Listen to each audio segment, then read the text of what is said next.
Donc, la catastrophe des attentats du 11 mai, perpétrés par le groupe islamiste Al-Qaïda à Madrid, reçoit un traitement singulier dans la presse espagnole, notamment à travers ses images.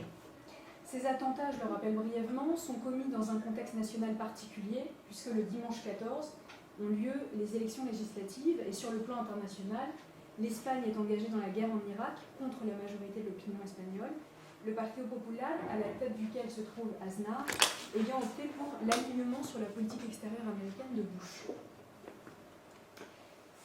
L'enjeu des attentats pour le groupe islamiste consiste à faire pression sur les élections législatives, de punir l'Espagne pour cet engagement militaire et par la terreur de le rompre. Une autre catastrophe est consécutive à celle-ci. Le PP, sentant qu'il risque de perdre les élections si les Espagnols découvrent l'identité des terroristes, s'emploie à leur mentir en faisant croire à la culpabilité du groupe séparatiste basque ETA. Le PP attente d'une autre façon contre la démocratie. Or, l'émotion s'impose comme l'une des protagonistes dans la médiatisation de cette double catastrophe que représente le 11M, l'événement 11M. Et l'émotion mise en scène dans l'image de presse, entre autres, n'apparaît pas comme une dégradation de la faculté de juger. Certes, Hume définit l'une des grandes émotions, la passion, dans le traité de la nature humaine, comme, je cite, un mode primitif d'existence où je suis dominé. Kant, dans l'anthropologie du point de vue pragmatique, comme, je cite, une inclination que la raison du sujet ne peut pas maîtriser, qui ne permet pas dans le sujet la réflexion, fin de citation, signifiant dans les deux cas par là une antinomie radicale entre l'émotion et la raison.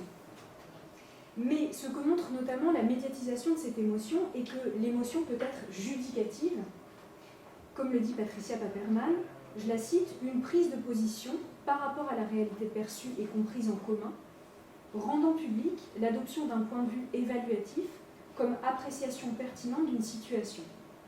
Fin de citation. Et malgré les a priori que l'on peut avoir selon lesquels, comme le considère Annie Chalanzet dans un très bel article intitulé « Du cri à la parole » que j'ai trouvé dans le numéro Deuil, vivre c'est perdre de la collection Autrement, elle dit, donc, malgré ces a priori que ni les larmes, ni les gémissements, ni les hurlements ne sont au départ et par nature ordonnés à la communication, ils ne constituent nullement du dire, mais plutôt du soupir.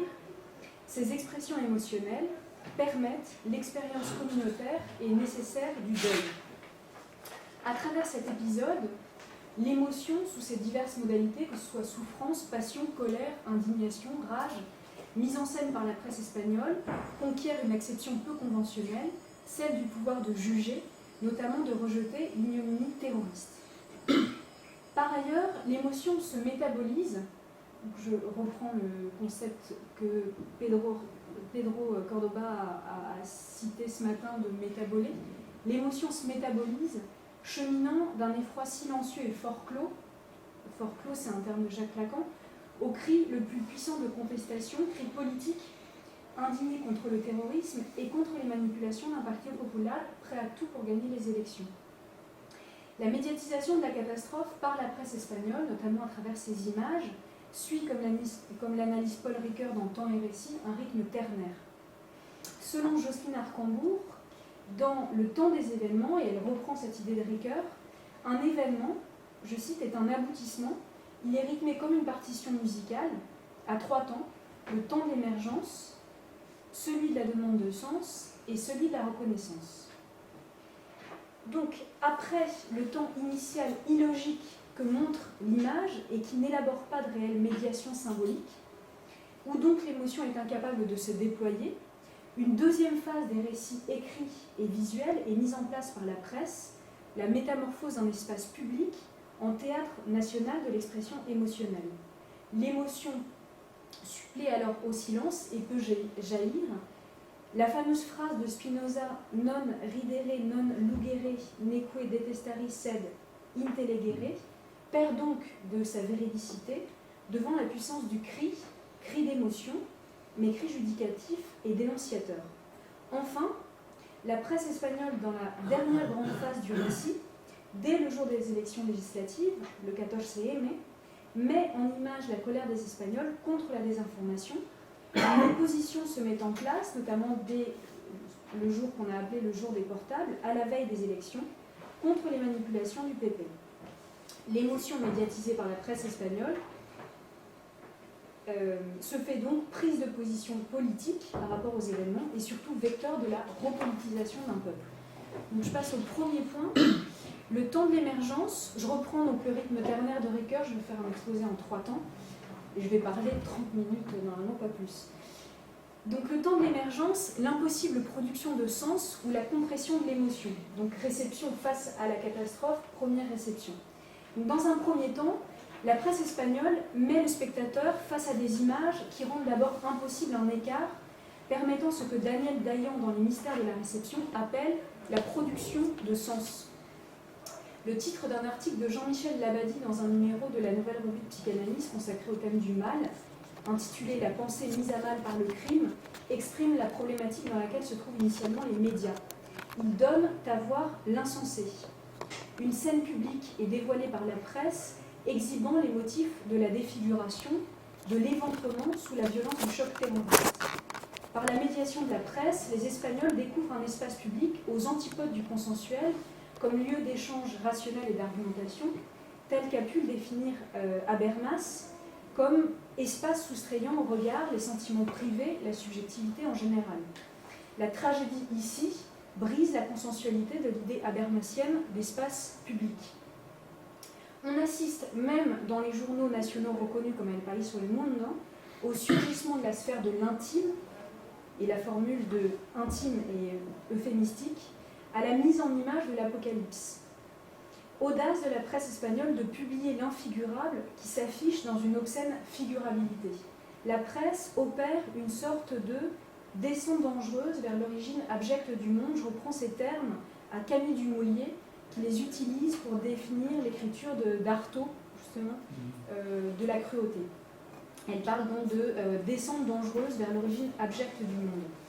Et il y a quelque chose de cette descente dangereuse dans ces images de presse. Les images publiées dans El País ou El Mundo, par exemple, explosent comme des concentrés d'effroi et de stupeur, hurlant le silence, l'indicible.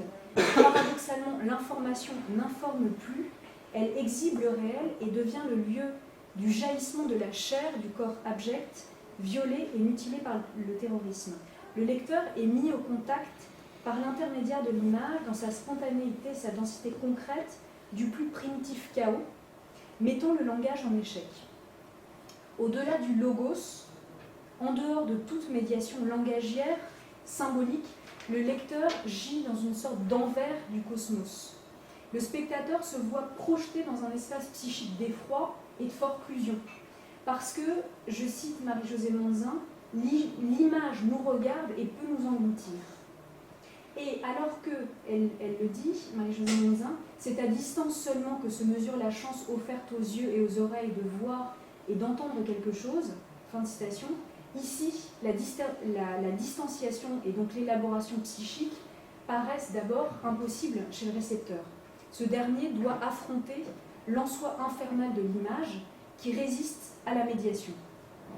On voit que le tranchant de l'événement introduit donc une discontinuité dans l'ordre public, d'autant plus brutale que la presse cherche à faire voir, pour reprendre donc des expressions de Pascal Quignard que j'ai mis ici dans son livre Le sexe et l'effroi, cherche à faire voir l'instant éthikos, l'instant crucial, l'instant de mort.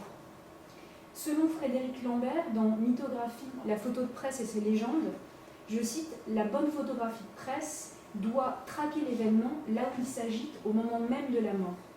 Ce moment de mort, montré, nous immobilise donc dans l'effroi, dans une expérience pré-émotionnelle et a priori non métabolisable psychiquement. » Deux photos de El País du vendredi 12 mars mettent face à ce que Anne-Gabrielle Versinger, dans un ouvrage qui n'a rien à voir mais sur le chaos et la disharmonie, Platon et la disharmonie, appelle l'infigurable, l'amorphone, ce qui se tient à la frontière du non plastique et qui a une parenté certaine avec le non-être.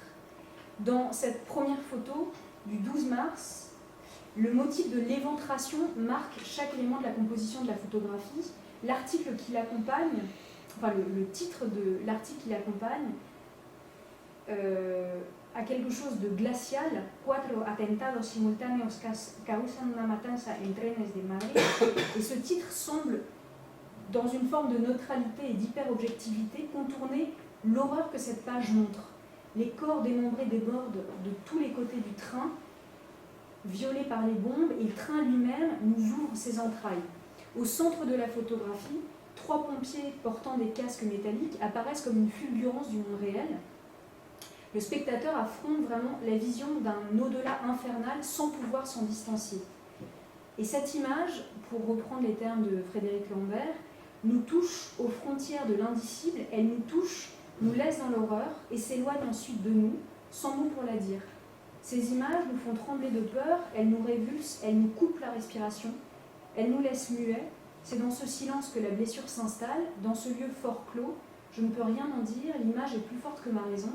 Elle n'a pas de sens, elle me surprend sans défense, sans culture et parfois sans morale. La seconde photo, qui se trouve aussi dans le ventre de El País, dans son cœur, est sous-titrée El interior de uno de los vagones de un tren de cercanías que ayer quedó arrasado en la estación de Atocha. Dans ces 2 photos, les photographes tentent d'approcher au plus près la matière, le viscéral, l'anatomique, de prendre le fait sur le fait. Et je reprends une phrase de Serge Tisseron qui a écrit un article de 2005 qui s'appelle « Le choc des images ». Il dit « L'alternative ne se trouve plus entre ignorer et savoir, désormais il faut voir.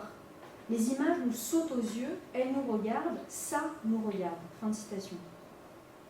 Et précisément, l'émotion du spectateur est comprimée devant ça, et les photos exhibant ça sont nombreuses.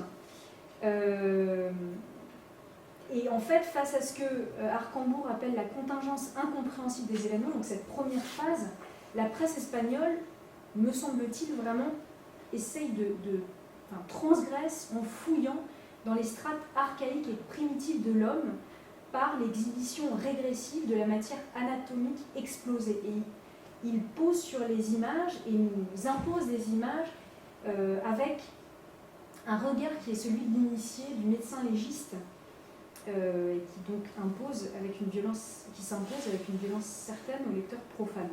Sur le plan du récit médiatique, on note une redondance des témoignages qui confine à l'obsessionnel, la pauvreté des angles choisis aussi pour rendre compte du désastre.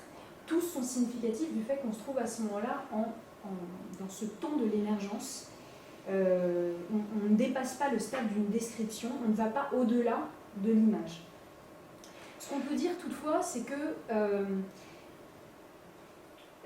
en fait, la presse cherche tout de même, dans ce temps initial, à lutter contre l'espèce d'aphasie que provoquent ces visions effroyables, et elle le fait notamment en historicisant l'événement.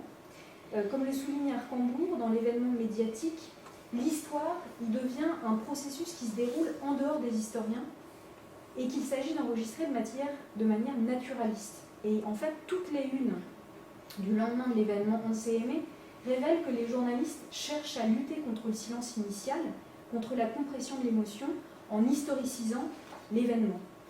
Juste commenter rapidement cette couverture du journal La Razón, qui vraiment nous montre cette idée. On voit que donc, les attentats d'Atocha se disent dans l'expression 11 mai, au même titre que les attentats du World Trade Center se disaient dans l'expression 11 septembre. Et cette date si particulière, 11 mars, est historicisée dans ces signes 11-M. La Razón titre sur cette temporalité historique, si différente du reste qu'elle semble former un îlot temporel en soi, détaché du reste du flux quotidien. Et visuellement, elle est spatialisée. L'absence d'articles définis souligne que ces attentats provoquent une rupture historique, et l'en-soi glaçant que convoque l'expression seule 11-M le montre. Ces 2 chiffres, ce tiret et cette lettre, résonnent terriblement un peu à la manière des numéros anonymes qui étaient devenus les prisonniers des camps de concentration nazis.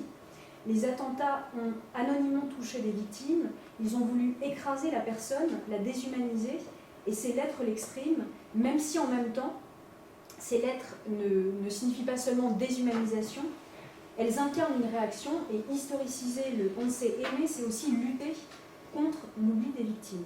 Je passe à mon deuxième point, donc le deuxième rythme de la partition musicale de Ricoeur, publication de la souffrance, salvatrice et reconstructrice d'un espace commun. Dans ce même numéro, j'ai cité tout à l'heure de la Nouvelle Revue de Psychanalyse, Claude Lanzmann écrit un article en allemand intitulé « Ici, il n'y a pas de pourquoi ». Et il exprime dans cet article au sujet de l'entreprise de la Shoah qu'il y a une obscénité absolue dans le projet de comprendre. En fait, finalement, dans la forclusion qu'impose d'abord toute entreprise monstrueuse à des hommes qui en sont témoins, on ne peut d'abord peut-être ni rien comprendre, ni rien éprouver. Mais dans un deuxième temps, l'émotion émerge, et donc je travaille dans cette deuxième partie sur l'émotion, et elle peut même devenir une modalité spécifique du jugement. Je voudrais vous citer un passage d'Olivier Reboul dans un article intitulé « Sentiment », où il définit le sentiment comme principe éthique. Il dit « Il est avant tout, donc le sentiment est avant tout l'acte du sentir, lequel désigne la prise de conscience sans intermédiaire, sans distance, des choses et de nous-mêmes. À partir de là, sentiment et émotion signifient conscience de. Le sentiment est d'abord conscience d'une présence, d'un il y a. C'est en deuxième lieu la conscience d'une valeur qui apparaît dans le sentiment. Cette présence n'est pas neutre.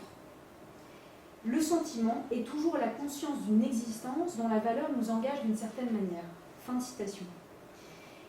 La médiatisation par la presse espagnole du chagrin, de la douleur, que ce soit des familles de victimes, que je vais aborder brièvement, du peuple espagnol, des membres de la famille royale, concourt à fédérer la nation autour de valeurs communes.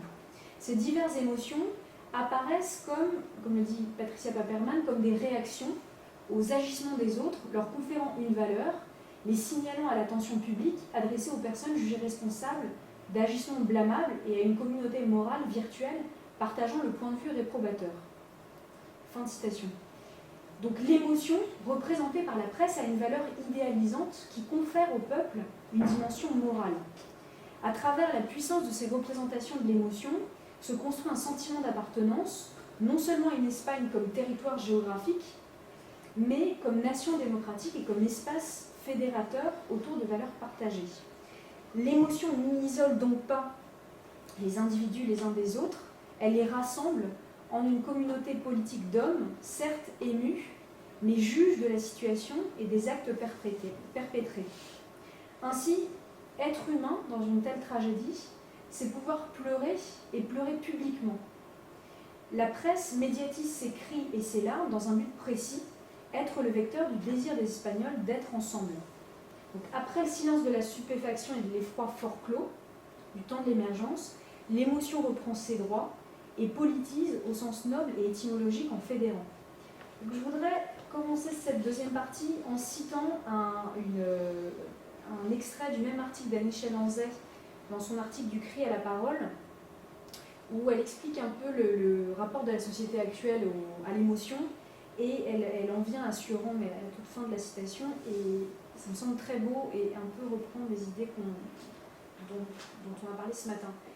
La règle du silence imposée à l'endeuillé est avant tout une œuvre de salut public.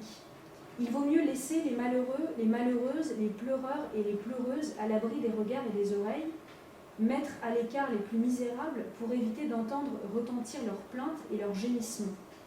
On enferme bien les fous, les malades, les handicapés, les délinquants, enfermons les endeuillés. Laissons-les à leurs cris, mais aussi bien laissons leurs cris, telle est l'idée de Sioran. Fin de citation. En laissant aux familles de victimes leurs cris, qu'elles vivent intimement, mais en les médiatisant, la presse cristallise la nécessité d'un souffrir avec. Elle transforme ces expressions émotionnelles en emblème d'une douleur collective et construit une forme d'être avec qui permet au peuple espagnol une réaffirmation de son identité et surtout une appropriation à l'échelle collective d'une souffrance privée, celle des familles des 192 victimes. Et ce que la presse médiatise d'abord, c'est le silence. Donc dans cette photo de El País datant d'une période un peu plus tardive, mais qui me semble appartenir quand même à la deuxième phase du 18 mars, donc pendant lequel le deuil des Espagnols continue de se faire, un article est titré « Rumania recibe con honores de héroes de la patria a las víctimas del 11M » avec un filet « Un vuelo en silencio ». Et la photo est prise dans l'avion qui rapatrie les victimes roumaines du drame espagnol, on voit que les visages des familles sont terriblement silencieux, et la médiatisation d'un des moments les plus intimes de l'existence de ces familles roumaines métamorphose en une scène publique leur douleur privée. La publication de ce silence, ému, resserre les liens d'un peuple qui, comme public spectateur d'une souffrance intime, se convertit en ensemble politique. Cette affaire est l'affaire de tous. Et donc, on voit qu'il n'existe plus de dichotomie entre les deux ordres d'existence que définit Aristote dans la politique, avec d'une part le domestique, la maisonnée privée, l'oikia, et d'autre part la communauté politique, la polis. On assiste à l'émergence d'une collectivité politique, de ce que Hannah Arendt nomme dans son article « Qu'est-ce que la liberté ? Un corps politique ». L'émotion silencieuse n'est pas la seule modalité émotionnelle médiatisée. La presse montre également l'explosion du chagrin, et là encore la médiatisation de ces pleurs permet de comprendre que la réception publique, je cite Louis Quéré, est un processus collectif d'individuation et de socialisation de l'événement en question.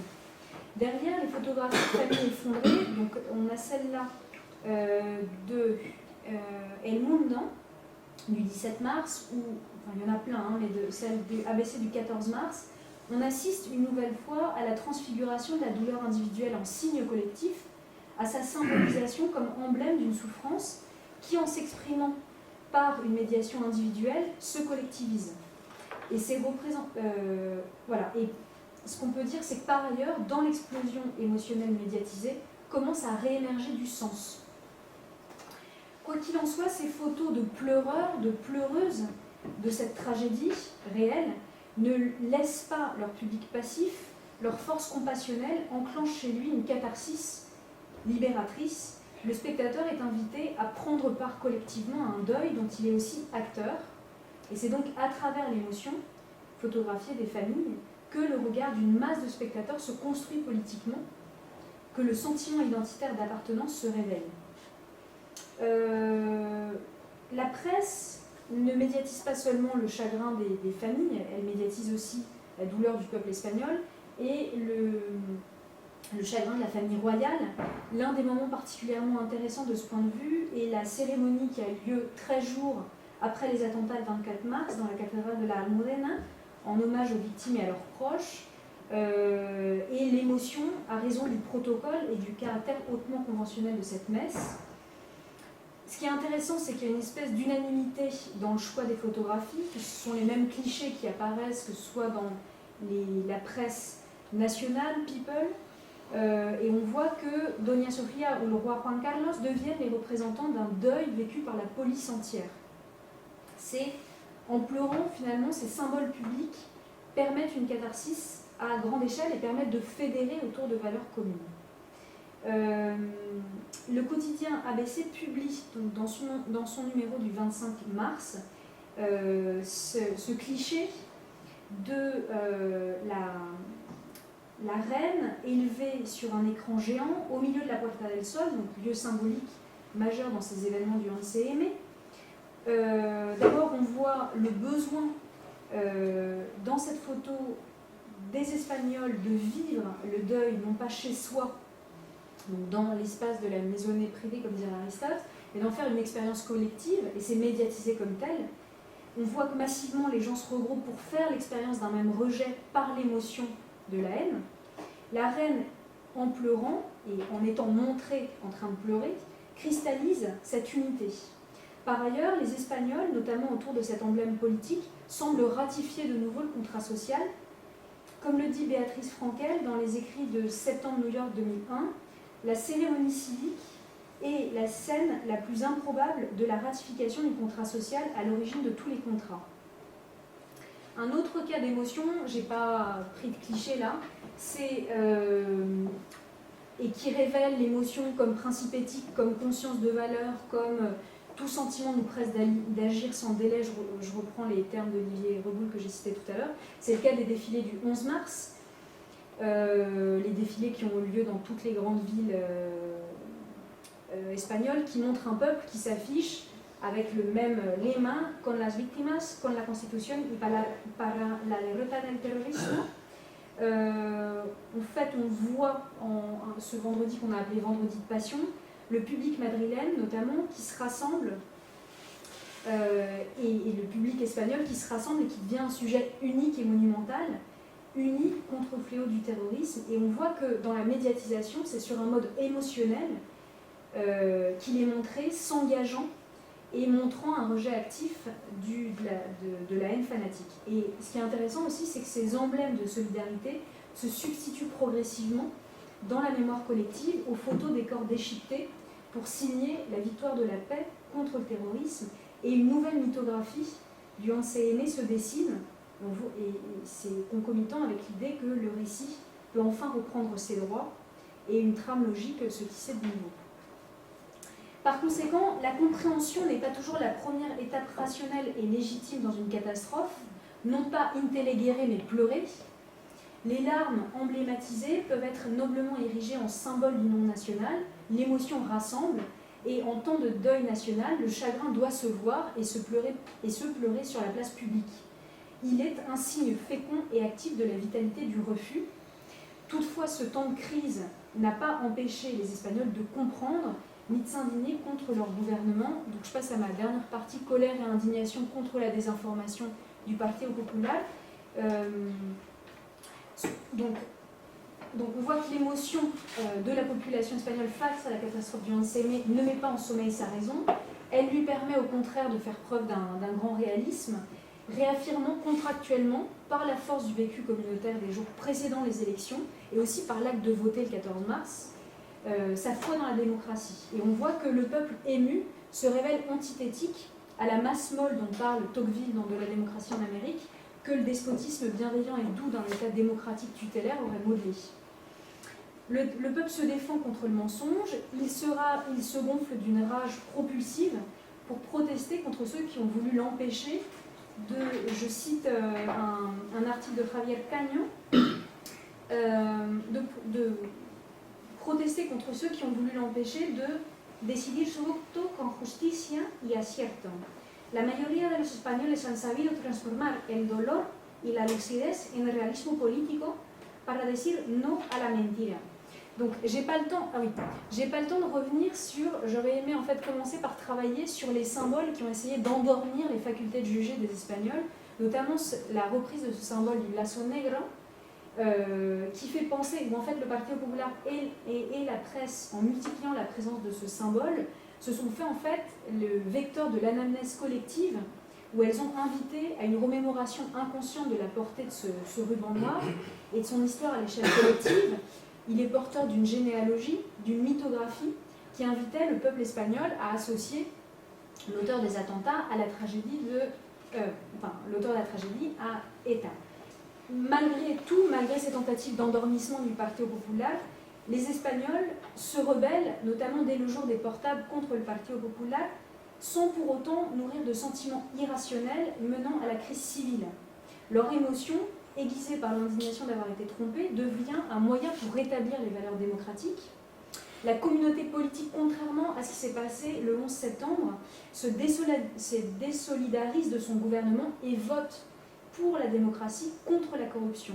Les élections acquièrent finalement une dimension politique d'une noblesse insoupçonnée avant le 11 mars. Et du coup, cette colère médiatisée par la presse transforme le 14 mai en Fiesta de la Democracia ou en Gran Día de Solidaridad. Et une dernière image, après les élections, le combat démocratique continue. Notamment, il y a une couverture médiatique très importante, notamment cette photographie du 21 mars 2004, qui montre des milliers de manifestants qui continuent de protester pour exiger que l'ancien gouvernement s'explique publiquement et que le nouveau mette en application l'une des revendications du peuple espagnol depuis plus d'un an, retirer les troupes d'Irak. Et ces images de masse politisée, donc pas de foule folle, mais de masse politisée, je pense que la masse, la foule peut être politisée et politique, impose une leçon de démocratie au monde. Donc voilà, et donc on voit que la foule en colère acquiert une dimension supérieure après le 14 mars en rationalisant toujours plus son combat démocratique, mu par la passion de réaliser en acte la volonté générale des Espagnols. Donc du chaos des heures qui suivent les attentats au samedi 13, jour de manifestation contre les manipulations du Partido Popular à des fins électoralistes, puis dimanche 14, où les Espagnols osent réagir contre le gouvernement en place auquel ils disent non pour réaffirmer leur croyance dans les valeurs démocratiques, l'Espagne affiche, à travers la médiatisation de la presse, la médiation de la presse, l'éveil d'une conscience politique dont la condition première est l'émotion. Grâce à cette dernière et particulièrement à la passion, comme le dit Hegel dans La raison dans l'histoire, le cite « L'individualité se projette sur un objectif avec toutes les fibres intérieures de son vouloir et concentre dans ce but ses forces. En ce sens, nous devons dire que rien de grand ne s'est accompli dans le monde sans passion. L'homme qui produit quelque chose de valable y met toute son énergie. Pour que l'homme produise quelque chose de valable, il lui faut la passion. » J'ai parlé très vite, donc je conclue du coup, donc on voit qu'à travers l'iconographie et le récit de la presse espagnole, particulièrement la presse quotidienne nationale, l'émotion apparaît contenue ou comprimée dans la phase d'émergence de l'événement, dans le temps de l'apparition de l'occurrence, alors que l'occurrence génératrice du trouble ne peut pas être identifiée, catégorisée, nommée, encore moins décrite, enfin racontée. Puis, sa demande de sens, deuxième mesure d'un rythme ternaire scandant la temporalité d'un événement, va de pair avec une forme de politisation des Espagnols. Ils appartiennent à une même cité. À travers la presse, l'émotion se révèle comme un élément propulsif, voire même la condition de possibilité du réveil d'une communauté nationale. Les pleurs exhibés par la presse apparaissent soudain comme les signes de l'actualisation de la polis au sens grec, lieu d'appartenance à une communauté de valeurs. Le coagulant de l'espace public n'est pas l'argumentation, mais les manifestations de douleur, la publication dans les journaux de l'effondrement des familles de victimes, leurs hurlements aux funérailles, les mouchoirs et paupières gonflées des membres de la famille royale, ces poignées de main, accolades familières qui brisent la froideur du protocole, rompant avec les habitudes de la monarchie espagnole toujours contenues. Dès le vendredi 12, l'organisation des grands défilés en Espagne contre le terrorisme et pour la Constitution permet de redessiner ses contours politiques comme une communauté démocratique. Mais c'est lors du 14 CM, jour des élections, sous le signe duquel se mettent en place toutes ces manifestations de citoyens contre les attentats, que la foule espagnole s'affiche à travers l'iconographie et les récits de la presse comme un peuple éclairé et plus décidé que jamais. Donc je réitère l'idée que je pense qu'une foule n'est pas forcément aveugle et peut être politique. L'émotion et la passion orchestrent encore leur révolte, leur insufflant un courage et une force démocratique pour affirmer non seulement leur rejet du terrorisme, mais aussi signer l'acte de leur divorce avec leur propre gouvernement. La presse montre le réalisme politique dont ont fait preuve les Espagnols, alors qu'ils auraient pu plébisciter dans ce temps critique et catastrophique, dans un grand élan collectif de grande union nationale, ils auraient pu le plébisciter. Le scénario est tout autre. Le samedi 13, un grand nombre d'Espagnols protestent devant le siège du PP pour dire non à ce gouvernement qui ne respecte plus la volonté générale. La mascarade politique est dénoncée dans l'espace public par une grande partie des Espagnols, dénonciation passionnée relayée par la presse. Les Espagnols ont donc montré que l'émotion ne s'oppose pas de façon antithétique à la raison. Face à cette double catastrophe, la presse témoigne que leur colère n'existait pas seulement en puissance, mais que cette colère canalisée et extériorisée pourrait servir une noble cause politique, la démocratie.